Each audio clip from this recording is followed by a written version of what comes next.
أعوذ بالله من الشيطان الرجيم. Et ça, c'est un conseil que je donne à tous mes frères et mes sœurs qui s'affilient à la sunna du prophète sallallahu alayhi wa sallam et qui se disent partisans de la sunna. Ils veulent faire du bien, ils font du mal. Et ceci, on le trouve aussi surtout sur Internet. Il y a des sites aujourd'hui qui se disent salafis. Inch'Allah, ils sont salafis. On ne remet pas en doute le fait qu'ils sont salafis, mais ils sont ignorants. On remet en doute leur capacité à traiter les sujets qu'ils traitent. Non pas le fait qu'ils sont salafis ou non. Et ces sites-là, ils sont devenus les références de tous les salafis francophones, alors que ceux qui tiennent ces sites, ce sont des ignorants. Ce ne sont pas des gens de science. Ce ne sont pas ni des tullab ilm, ni rien. Car gérer un site, c'est choisir ce que tu vas mettre. Le fait de mettre un article ou non, ça demande une connaissance. Est-ce que cet article, il est bénéfique à mettre ou non? Après, ça demande de vérifier la source, ça demande de vérifier la traduction. Ça demande beaucoup de choses. Ne croyez pas que c'est juste, il y a une traduction, il vient, il la colle, c'est réglé. Ah, c'est pas grave, c'est la parole d'un savant, il vient, il la colle. Il y a des paroles de savants qui ne sont pas appropriées à être répandues en France. Même les savants, ils nous disent cela. Rien que l'été dernier, par la grâce d'Allah, quand on était à Mecca et à Al-Madina, on a visité les ulama, on essaie de prendre toujours des conseils d'eux, profiter à chaque vacances d'essayer d'aller visiter les ulama. On a eu une assise avec Cheikh Abdallah al-Bukhari, hafizahullah, qui a duré plus d'une heure. Il nous a dit 5 minutes, ça a duré 1 heure. Alhamdulillah. Donc il nous a demandé sur le fonctionnement de notre institut, les niveaux qu'on enseigne, les livres, etc. Il nous a donné des conseils, jazallahu khairan. Après cela, il a voulu nous attirer notre attention sur une chose qui est très répandue. Et lui, dis-toi qu'il est dans le monde arabophone et il voit ça déjà, ça le peine. Et il n'est pas seul à voir ça. Et les ulama, déjà, ils voient ça dans le monde arabe. Ça les peine, alors que dans le monde arabe, en général, c'est plus les gens de science qui parlent plutôt que les ignorants. Bien qu'il y a certains ignorants qui essaient de s'infiltrer. Mais dans le monde francophone, Allah al-Musta'an, heureusement qu'il ne comprend pas le français. Je crois qu'il serait mort d'une crise cardiaque. Wallah al-Azim. Il a dit, mais pourquoi nous, les salafis, on a hérité que des imbéciles? Pourquoi? Il a dit, pourquoi les salafis, c'est que des imbéciles? Pourquoi? Il a dit, on n'a aucun intelligent chez nous. Tous les intelligents sont partis avec les hizbis. Pourquoi on n'a que les imbéciles? Il a dit, est-ce que tout ce qu'on sait, on est obligé de le dire? C'est pas tout ce qui est connu qui doit être dit. À chaque moment, il y a des paroles appropriées ou non. Et il a dit, لِكُلِّ مَقَامٍ مَقَالٍ وَلَيْسَ كُلُّ مَا يُعْلَمُ يُقَالُ وَلِكُلِّ فَنٍ رِجَالٍ وَلِكُلِّ فَنٍ رِجَالٍ.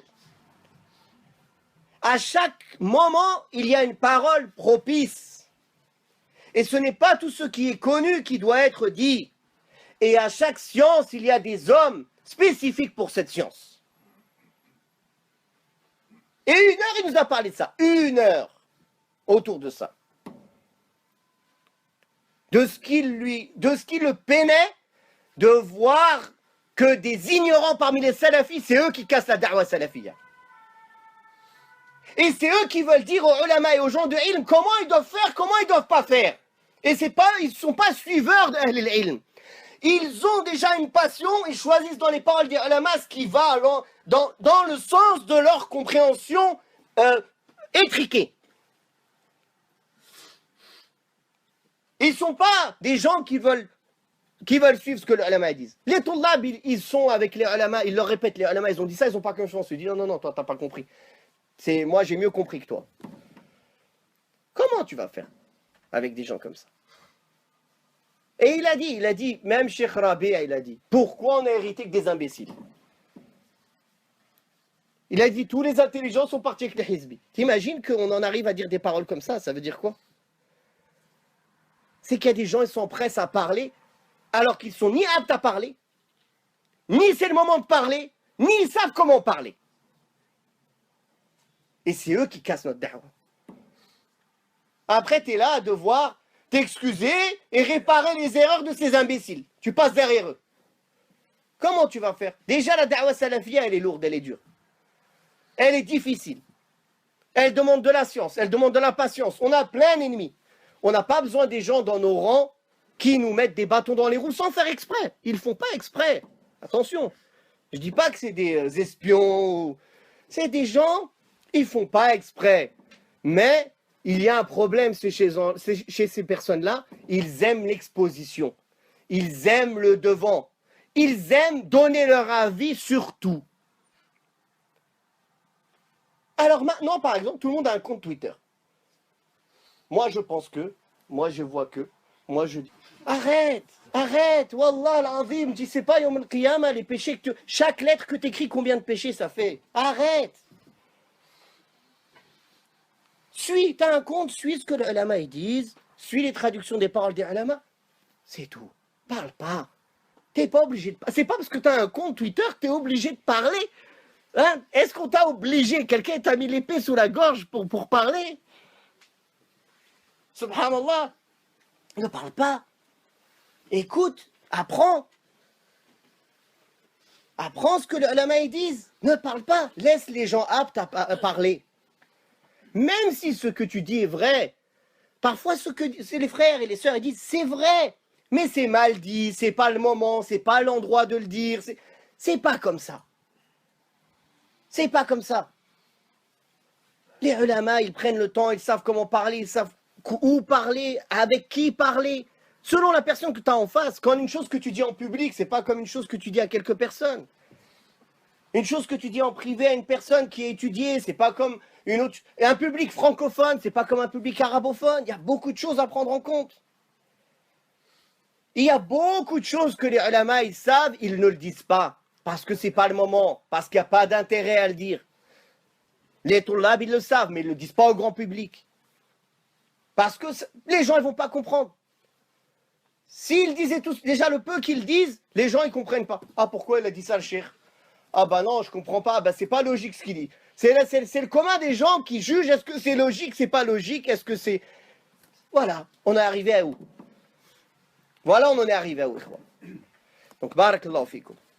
Pourquoi j'en suis arrivé là? Pour la parenthèse de la parole de Sabouni, et la parole de l'imam Malik, et la parole de l'imam Ahmed, qui dit min usul ahl sunnah qu'on ne polémique pas en religion. Donc, barakallahu fikum, transmettez à tous ceux que vous connaissez de ne pas prendre une place qui n'est pas la leur. De ne pas prendre une place qui n'est pas la leur. De laisser les gens compétents faire leur travail. Encore pire, parfois on a des frères et des sœurs qui nous envoient, oui, il faut que tu mettes en garde contre telle personne. Il faut. C'est pas il m'informe ou il nous informe. Non, il faut. Si tu le fais pas, on va parler sur toi. Il faut. Il faut. Je t'ordonne. Voilà, comme ça. Donne-moi l'information, j'en fais ce que je veux.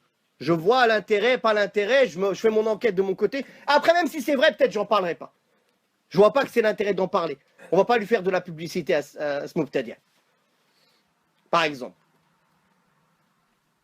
Et c'est ce que les ulama nous ont enseigné. On a demandé conseil plusieurs fois sur la da'wa takfiriya haddadiyya. Ils ont dit ne les nommez pas par leur nom, ne leur faites pas de publicité. Répondez à leurs ambiguïtés. Parce que les Français, si tu nommes quelqu'un par son nom, il va faire quoi? Ah, je vais aller voir ce qu'il dit lui aussi.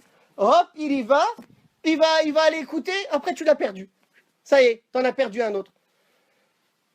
Nommer par le nom, s'il y a un intérêt. S'il n'y a pas d'intérêt nommé par le nom, tu nommes pas par le nom. Tu réponds à leurs ambiguïtés. Est-ce que les gens ils comprennent cela? Parfois, tu as des mises en garde contre quelqu'un dans un patelin paumé. Sur Internet, dans le monde entier, tout le monde le lit. Personne ne le connaît à part les gens de son village, cette personne. La mise en garde, elle suffisait d'être répandue dans le village, pas sur Internet. À part les gens de son village, personne ne le connaît. Il n'a pas de da'wa ni sur Internet, ni il est connu à part il est connu par 500 personnes, pas plus. Et encore. Il suffisait de transmettre à ces 500 personnes et c'est réglé, pas sur Internet. Vous comprenez? Ça, ce sont des choses que Ahl al-Ilm ils connaissent et ils savent comment traiter ces sujets. C'est pour ça que ces sujets, ils sont laissés à Ahl al-Ilm. Cheikh Rabi, hafidhahullah, combien d'années il patientait sur des mukhalifines avant de leur répondre? Des années et des années. Il les conseille, il leur envoie. Avant de parler sur lui en public, il a mis des années. Pourquoi? Il voit un intérêt dans ça. Il voit que l'intérêt pour l'instant, c'est pas de parler de lui en public. Donc, barakallahu fikum, dans ce sujet-là, le fait de l'hajr, le fait de lier les liens de parenté, de répondre aux ahl bid'ah, de ne pas leur répondre, de passer salam, de ne pas passer salam, de parler dans les sujets de din, on laisse ça aux gens compétents. Barakallahu fikum. ألف لام ميم أحسب الناس أن يتركوا أن يقولوا آمنا وهم لا يفتنون